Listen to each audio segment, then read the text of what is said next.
7 finalists in the final round of prose reading. In 7th place, from Limestone High School, Seattle, Creasy.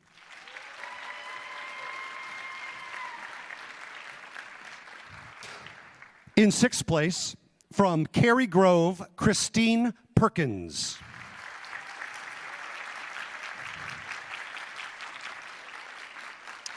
In 5th place, Alexandra McGarry from Glenbrook North.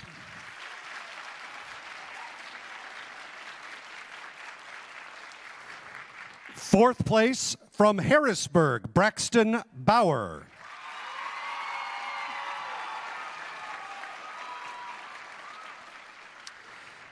In 3rd place, from Revis, Joanne Tyam.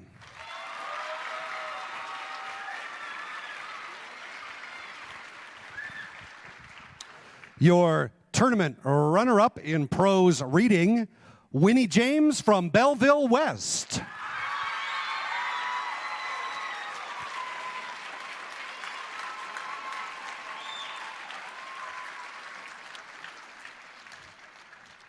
And your state champion, as a matter of fact, a double state champion from Wheaton, Warrenville South, David Allgood.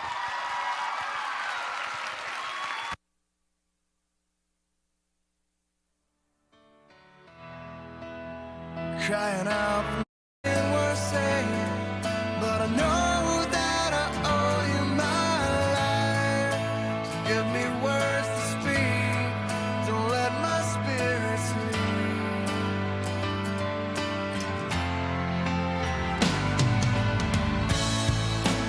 Every night, every day, I find that I have nothing I can say. So I stand here in silence, waiting your guidance. And your state champion in prose reading, David Allgood. Let 'em be your words.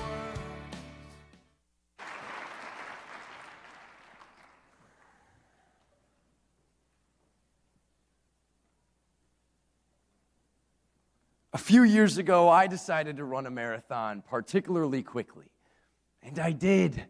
I was ecstatic, but my wife said to me, "Why would you ever be proud of that?" And I said to myself, "This marriage is over." We went over the troubles we'd been having for a while. I said, "There's no reason why we can't have an amicable divorce." Turns out there were a lot of reasons.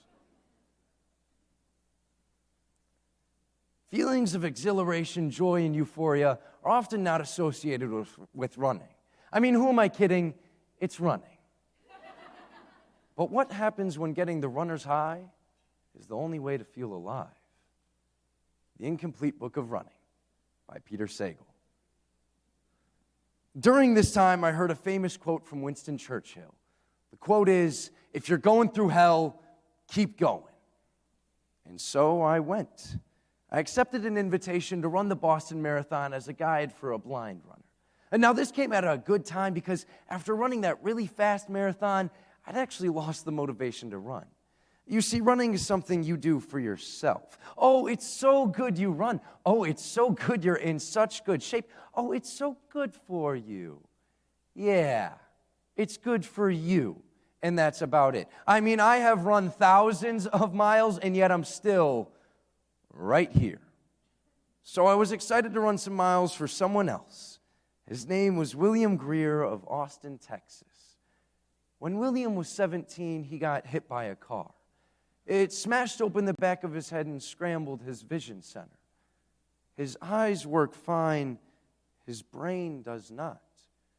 William had run marathons before. He managed to finish by following the crowd.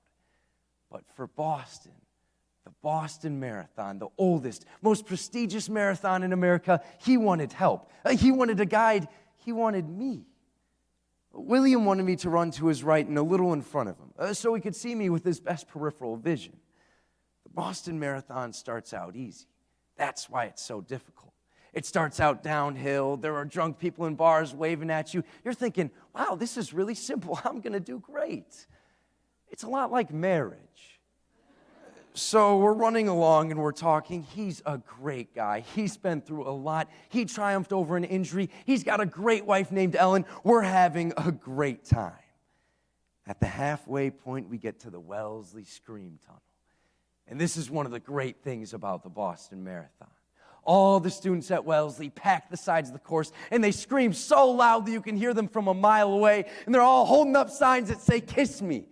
Kiss me, I'm Jewish. Kiss me, I'm Asian. Kiss me, I'm an English major. Kiss me, I really want you to kiss me."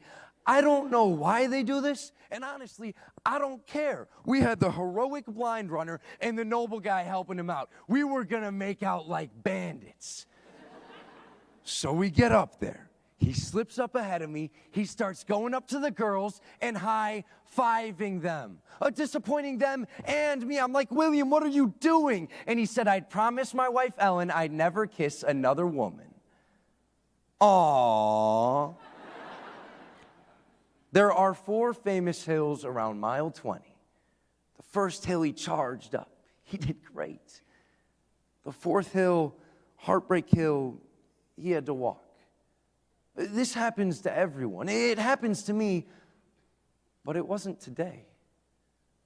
For some reason, getting out of my own head allowed me to also get out of my own pain and discomfort.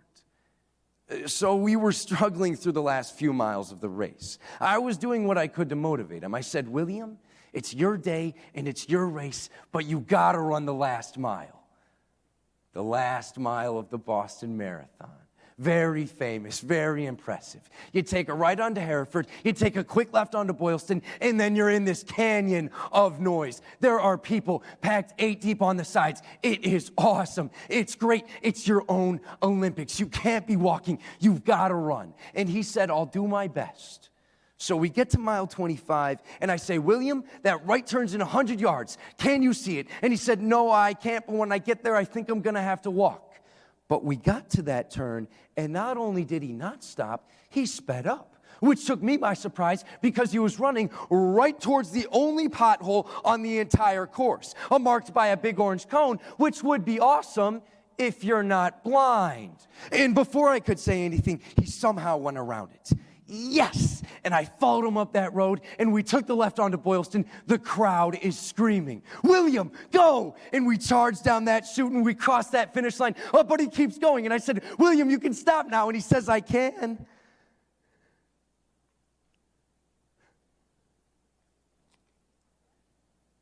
And I tell you now, I have never been as proud of anybody as I was of that man at that moment. And I hugged him, and he said, "I just want to see my wife, Ellen." And then, boom!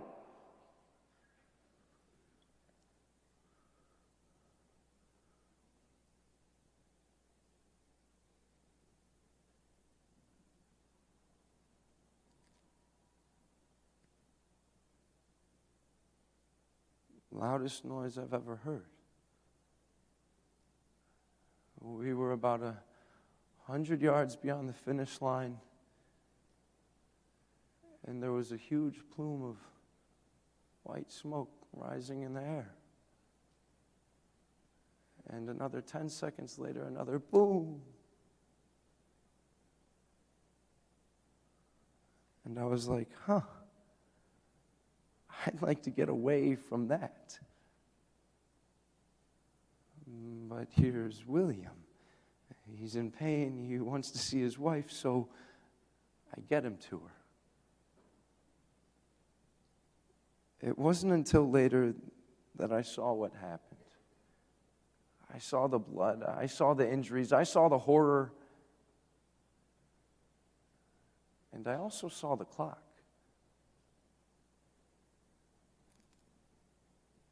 The bombs went off when the race clock was at 4:09.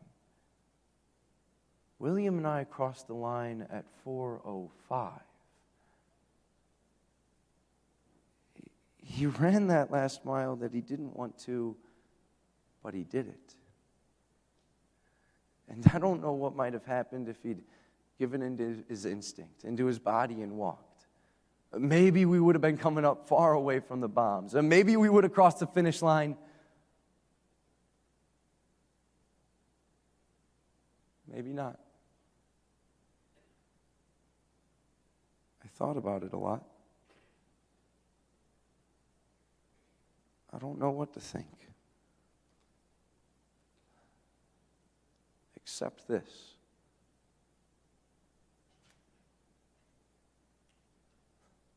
William Greer of Austin, Texas, blind runner, was going through hell. And he kept going.